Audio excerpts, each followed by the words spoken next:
L'actualité à l'étranger à présent, c'est aussi la situation très confuse au Mali. La ville de Gao est depuis hier le théâtre de violents combats.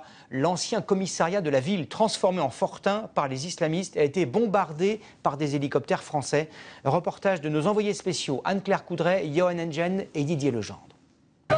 Tôt ce matin, ils sont venus vérifier par eux-mêmes, tant le retour des djihadistes semble un cauchemar. Par terre, des restes de certains des terroristes. Hier, ils ont pris tout le monde de court et réinvesti le temps d'un combat le commissariat, leur ancien quartier général, éventré par des heures de riposte françaises et maliennes. Rentrez, quittez, dégagez ici. Mais très vite, les militaires dispersent les attroupements et reprennent le contrôle de la rue. Les gestes sont nerveux. Eux habitent juste en face. C'est un ami à nous qui a vu hier un moudjahidine sur le toit et c'est lui qui a prévenu les militaires. On a peur. Moi j'avais mis le drapeau français devant mon magasin. Je l'ai enlevé, on ne sait jamais.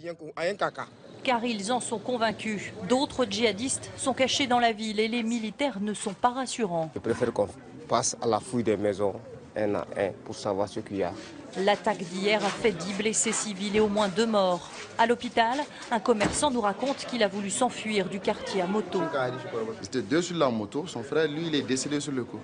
Et lui, il a eu une blessure au niveau du thorax. La balle perdue.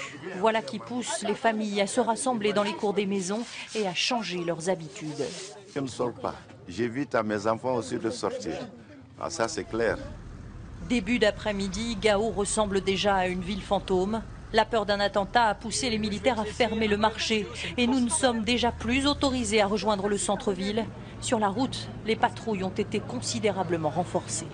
Hier, les djihadistes n'étaient qu'une dizaine. Il aura pourtant fallu plusieurs heures pour les neutraliser. Et ils ont sans doute réussi ce qu'ils étaient venus faire, rappeler aux habitants le sens du mot terreur.